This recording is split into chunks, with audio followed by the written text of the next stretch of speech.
Welcome in to the Rock Talk Studio, a rock and roll conversation where I find you that next great rock and roll book or documentary to check out.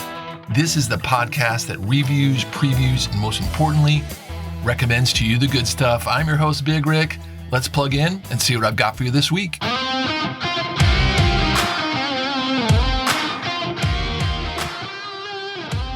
Major rock and roll history alert here. You know we love talking about rock and roll history on the Rock Talk Studio podcast. You know I love rock and roll history.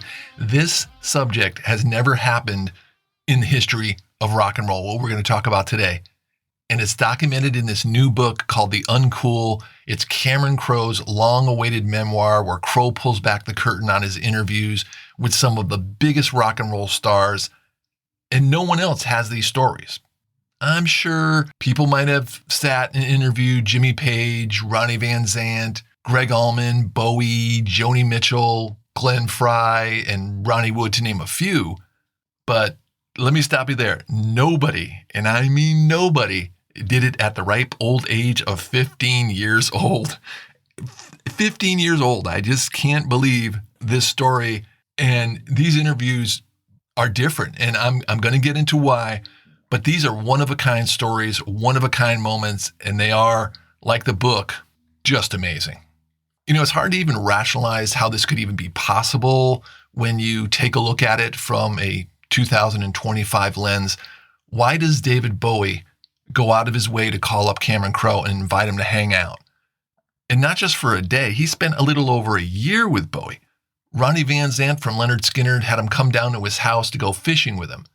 Jimmy Page requested to spend multiple days with him and even sent a plane to pick him up.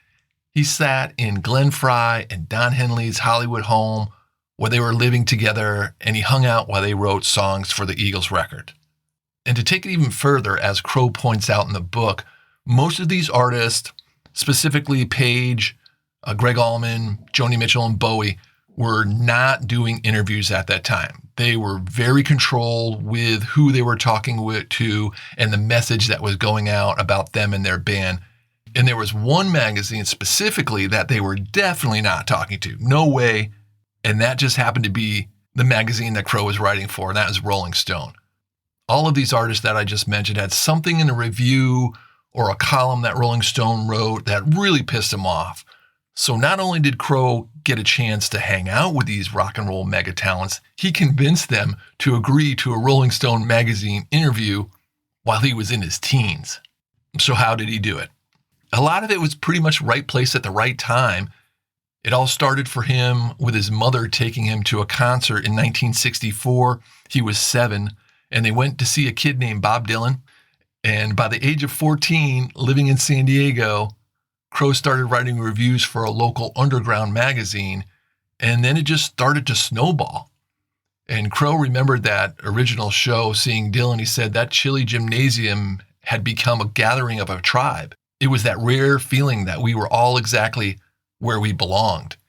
And it was really just a sign of the times. You couldn't walk into a record label unless it was those early 70s. You couldn't just go and write Rolling Stone or Cream magazine and get an article put in a paper or a review of a Deep Purple record or a Yes record. But that's what Crowe was doing. It took about 3/4 of the way through the book before Cameron Crowe actually looks at why David Bowie called him from a train and let him hang out with him while he was traveling and kind of buddy-buddy with him for so long. And he looks at it and comes up with the fact that, and this is a quote, he listened really well, even though sometimes he was challenged with his age, but they just didn't seem to mind. He said he never stopped listening, and that was the one thing that these huge stars could always depend on, the constant look of delight on his face. Great quote from Dickie Betts. I took to Cameron Crowe. I liked him. He was a young kid trying to make a big break for himself.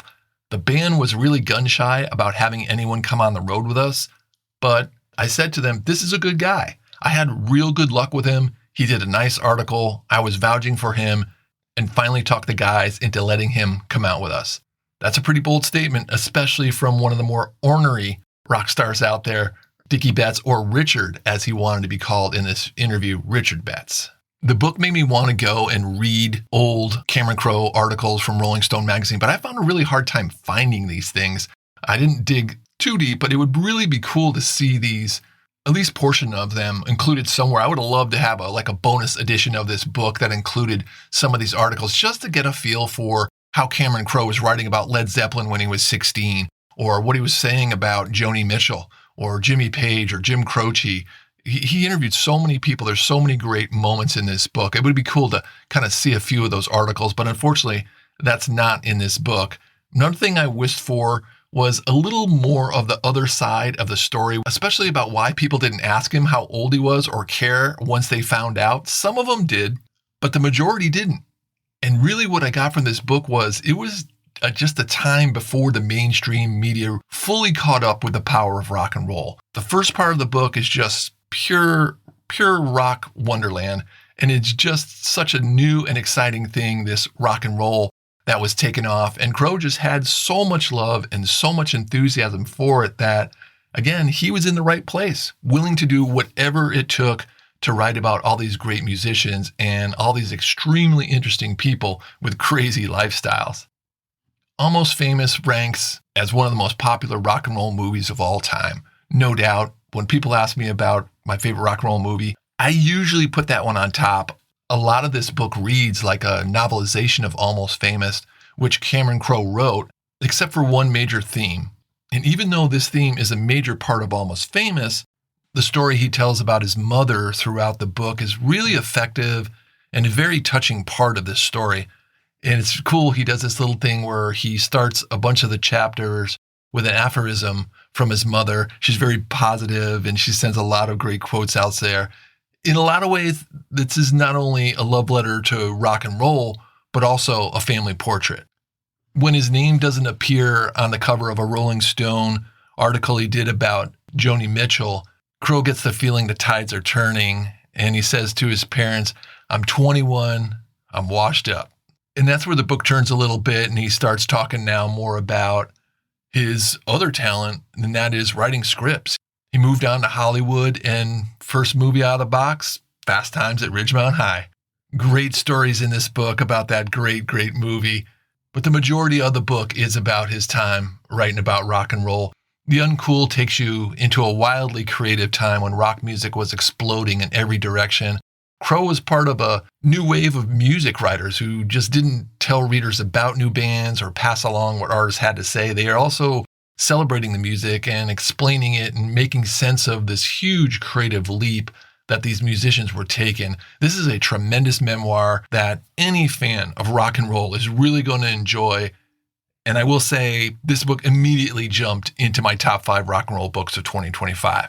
It's The Uncool by Cameron Crowe, and this book runs 336 pages. I have to tell you something about this book.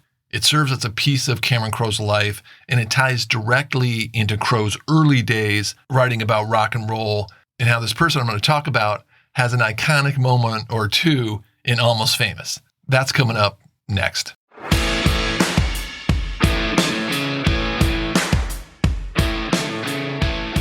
Before I jump into one more thing about Cameron Crowe in the book that I want to mention, I think it's really cool to check out. I do want to tell you about another really cool thing to check out, and that is my newsletter that I send out once a month. It's on the last Friday of each month, and it's all about the world of rock and roll books and documentaries. So if you like what I'm doing here on the podcast, it's an extension of that. It has a list of all the new releases that are coming out. It has my top 5 rock and roll books. It has my top 5 rock and roll documentaries. Anything you need to know about the world of rock and roll books and docs is in there, and it's free. The subscriptions are free now through the end of the year. All you've got to do is click the little link in the show notes. I've got a link there. Just go to the show notes. It says subscribe here. Subscriptions are free, and you get a great rock and roll newsletter. All right, what I wanted to tell you about is a direct reflection to another book that came out in 2000. I remember reading it back there, and it's called Let It Blurt: The Life and Times of Lester Bangs, America's great rock critic. Lester Bangs, that iconic character in Almost Famous, the critic who had that great quote that the book is named from. The quote was, "The only true currency in this bankrupt world is what you share with someone else when you're uncool."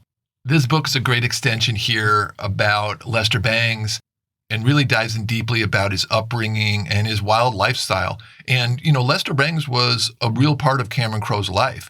That character in Almost Famous is pretty almost word for word how he related to Cameron in his real life. And Cameron talks a lot about him in the book and how he helped him and how he guided him and how he was his hero. He looked up to him and he just wanted almost to be Lester Bangs, though he was too shy and too innocent to ever come close to the wild life that Lester led. And I remember reading the book. I can remember it's just gritty. It's just dirty. It's just crazy. It's Lester Bangs all the way. I wanted to throw that out there to everybody. If you're a Lester Bangs fan, there is a book out there called Let It Blurt. Check it out about Lester Bangs. Next week's show, I'm going to be talking about 4 books. Actually, I'm going to be talking about 6 to 8 books. And these are coffee table style books that came out just this year. Heading into the holidays, people are always asking me about cool books. Here comes a bunch of really cool coffee table style books. And these books are even, to me, above and beyond coffee table style books. I'm going to tell you all about that in next week's show.